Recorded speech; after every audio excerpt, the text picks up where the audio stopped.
way of playing.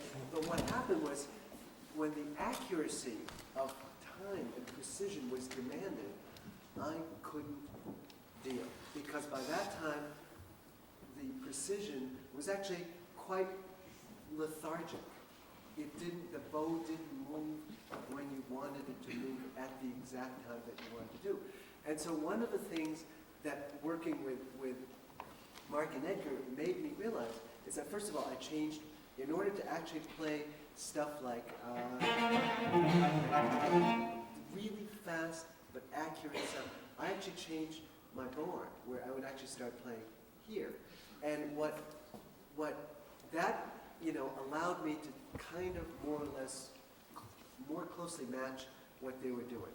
Okay, so that's a stylistic. It's a technique that made a stylistic difference. What that brought me closer to was actually to Baroque music. And now you think of a centuries-old oral tradition, which has actually been basically transferred, you think, with quite accurately. And before the advent of recordings of larger hall, people probably did the same thing even in court music. So what I had a lot of difficulty playing was this piece. The way I learned it was, 8 notes to a bow. Until I started looking at the score, where you see that it's actually, written in. I could not make the strings speak. Didn't work. Somehow it just was not the right thing. What finally got me back into one of the first pieces of music I learned, but felt that I couldn't play anymore, was after playing with these guys, with this bow arm, suddenly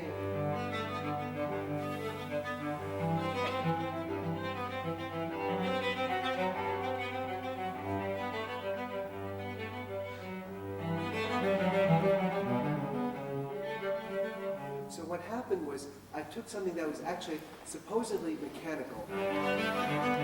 What I wanted to do was to bring out the changing note, which is the second note of the 16th note. There was nothing I could do previously to bring that out because I didn't have enough control. Suddenly I could say, I'd like to hear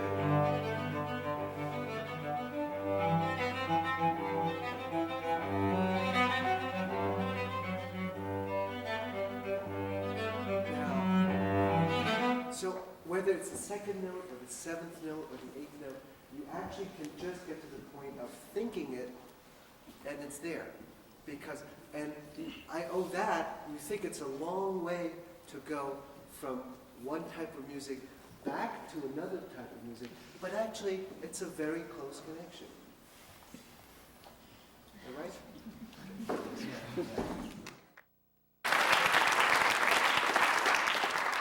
And then the last type of improvisation is possibly most fun, but in some ways it's really hard to do. But in the end, whatever you end up doing in free improvisation, nobody can ever tell you it's wrong, because you're not following any rules. You just start from scratch. You get the rhythm going, the harmony going, wherever you want to take it. And it's the only time that you and your musical instrument can do something without anybody else criticizing it necessarily. The only way I know that I'm doing okay is that the audience doesn't leave while I'm playing. And that's the only measure of success, really. And I'll just make up something on the spot, off the top of my head, and see what happens.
You know, I remember starting to improvise 3 weeks after I picked up the violin because I didn't have a teacher yet. And I learned something, some stupid little thing off the radio, and I got tired of playing that little melody. So I thought, well, what could I do with this thing? And I came up with my own version of it on the spot. I just started playing, and it just started happening. So, you know, improvisation is a form of, you know, spontaneous composition, of course. And I remember going and playing early on in a jam session, just 3-4 weeks of playing, and by then I only knew a tune or two, and they wanted me to play all night. They liked the fact that I could play so well and just started. And so they wanted me to play the same thing over and over, you know, because that's all I knew. And it's like I was getting bored, and I want to make it a new piece every time. Yo-Yo does that when he plays any of his classical works. I mean, he's changing his bowing. I've seen him change his bowing slightly, his fingerings, the way he approaches it, especially, and you guys, you know, you should be aware of this. You know, improvisation can mean not just a bunch of different notes, but, you know, emotionally. I mean, it's like emotionally putting yourself in a new place every time you play a piece to see what you can discover from it, that performance. That's improvisation. That's creative musicianship, and that's what Yo-Yo Ma does for me. And I improvise all the time, but it's like playing with Yo-Yo. It's like playing with an improvisational musician, because I know it's a new piece every time we sit down and play it, because he's constantly discovering. Mark, I don't remember what you did the last time. Another influence, I think, because of their devotion to the tradition, and that I really didn't know much about. I think what it ended up, it brought me to Bartok, because what Bartok did was that Kodai spent years actually listening to the oldest people in villages that they would record the music of and then try and notate. And they found out how difficult it was to write something down because of the slight differences, of the slight things. And when you listen to Mark and Edgar, you hear those things that, you know, whether it's controlled improvisation or whatever, but it's stylistically, it has integrity to it. And they, you know, and I started looking at that type of music, and then whether it's Dvorak, or whether you go to Mozart, or whether you go to Haydn, all those influences from folks that we're now further away from. But it actually brought me so much closer to all the music that I play. My musicality is to have an inner groove. First of all, let me just say that, of course, the violin is not a physical demanding instrument like the cello and bass, where you almost have to move to make it happen. With violin, you don't have to. And often you see violinists move all over the place. But a lot of that, unfortunately, is for a stage show. I mean, they've learned how to move so it impresses an audience. I've seen it time and time again. And they don't have to move like that. It's for stage, it's for show, and it's all rehearsed. And a lot of big-time violinists are like that. A lot of big-time fiddlers are like that. And I find it unfortunate. I want to see somebody just play. And when you guys move, it means that it's a musical calculation. You know, when you're going out here like this, that means the music is being affected. That means that you're not putting on some show for an audience. I mean, in my mind, the two greatest violinists of this century, Heifetz and Stefan Grappelli, just stood there and played their acts.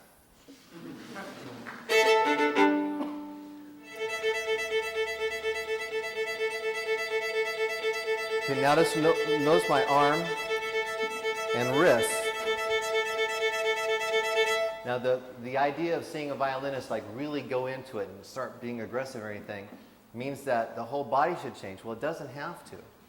I'm going to tighten up my bow as hard as I can. I'm going to press down until it's almost white noise, and I want you to see that my arm and my wrist hardly look any different from very small dynamic to a very large.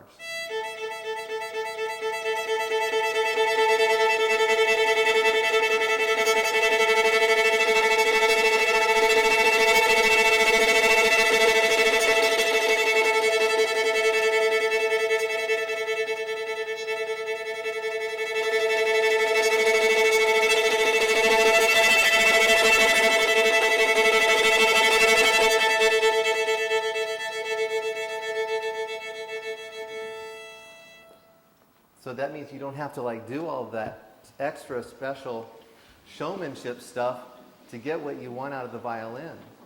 It's all there. There's smaller groups of muscles that work this instrument, and you don't have to like dip down and all this stuff. And, I mean, there are some people that do it naturally, and you can tell. And Nadja's one of them that does it naturally. It's a beautiful. That's the way she lives her life. But a lot of it is really rehearsed. So I just wanted to point that out. So, do you think, you mentioned Stefan Grappelli, who was an inspiration to me, and I think many violinists. What was it like to work with her? Well, it was like taking the stage and Zeus throwing lightning bolts at you.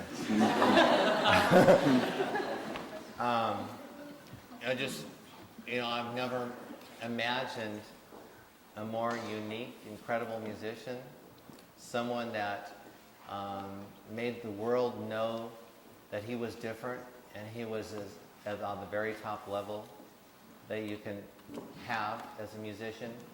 He broke every rule, and he was world famous, and I idolized him. And at the same time, he was a bit of a cranky old Frenchman. And so I had to really watch it, I would always be pressing him, show me this. Come on, Mach, come on. Let's go swimming. The life. Let's go to the museum, And so I learned that there was so much more than music, and actually by seeing him deal with real life situations caused me to, reflect on my own life and realize that I want to be a worldly person like Stefan.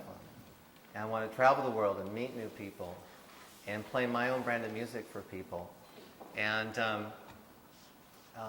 Stefan, we lost him a year and a half ago at age 89. And in some way, he was the most famous violinist ever.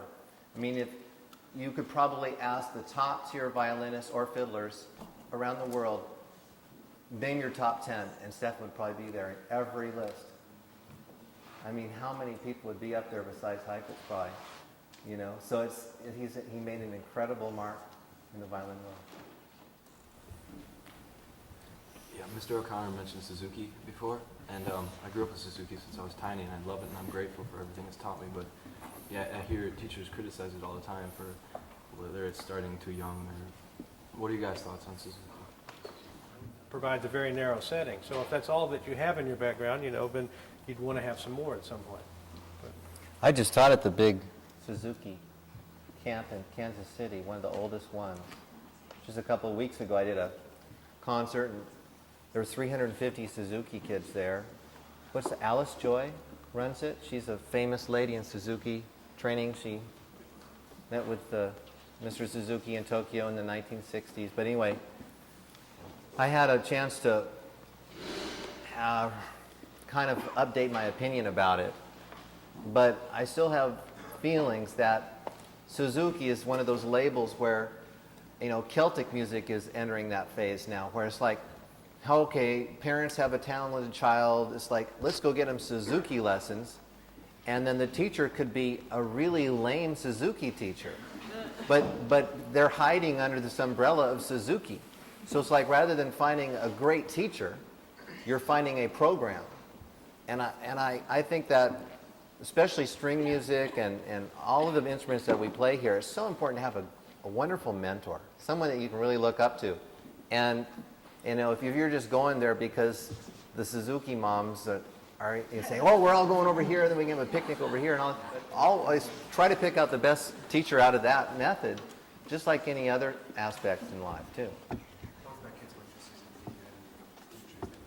Where in your body do you feel rhythm when you play? I was going to do this demonstration where, I've got this inner pulse, I can just pick out a rhythm. And a lot of people have difficulty actually just tapping along with their playing, whether it's any kind of music.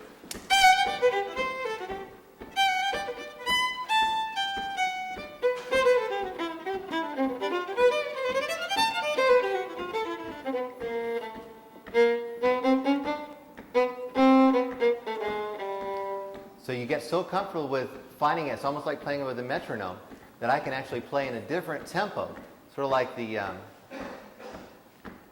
Charles Ives approach.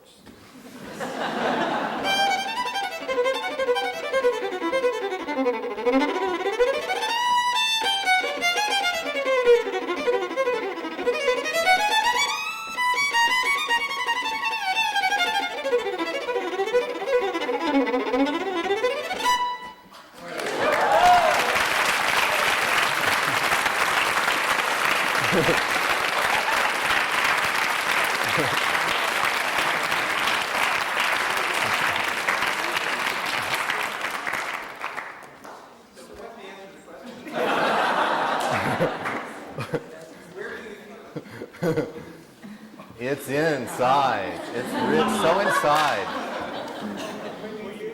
And to me tonight, this is unbelievable. To come here, I didn't know what to come here. I meet him. Last night I meet him. Tonight I meet him here. And I met new friend in music. You know, that's amazing. I'm old man, but I found a new friend in music. That's fantastic, huh? And you are so young, so you must have so much possibility. So I'm so happy. Thank you very much. This is.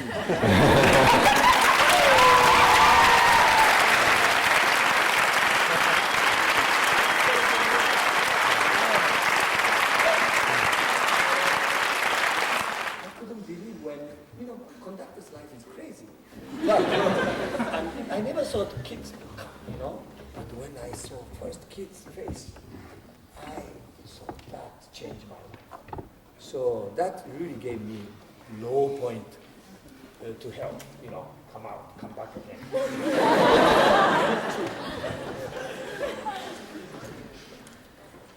Yeah. Would you say so? I love Seji Ozawa.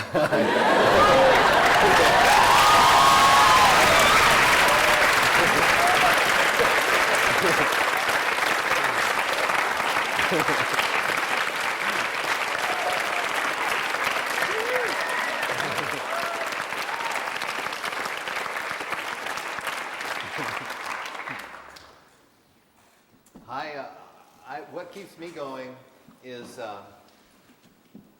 I lead a slightly different life than some of you here, but I know that some of you here are composition majors as well. You know, it's been my dream that people would play my music.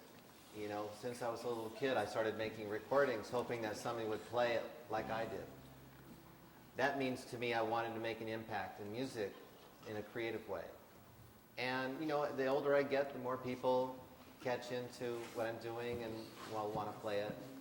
But I suppose my job isn't over with until the whole world is, you know, wanting to play my violin stuff. So there's a big, huge goal for me. You know, I can't stop now. You know, got Yo-Yo playing it. So, and I'm going to do a project with Nadja Leonard Sonnenberg next year. And so it just keeps on going. You know, the more people I can introduce my music to, I feel like if I can pick up, you know, a new fan every day, then that's every reason for me to keep on communicating through my music to people. Mark writes, Mark, you're a maniac. You know, he says this is a caprice that he wrote, and it's designed so that even he can't play it. Right?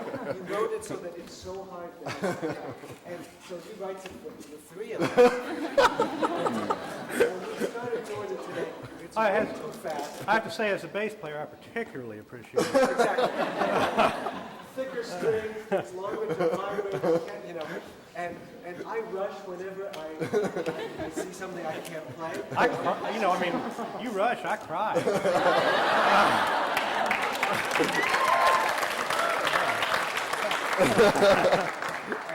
So we actually started working on this today.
This is the reason why we have to play this piece here. We're glad that you enjoyed it. We're glad that we made fools of ourselves. But it's nice that you're on our side. But we also need God on our side. Because, and occasionally, if God is on your side, He gives us a sign. And so maybe He's not on our side, and He'll give us a sign also. And sometimes it comes in the form of like a couple of nods. So let's just be quiet and listen carefully.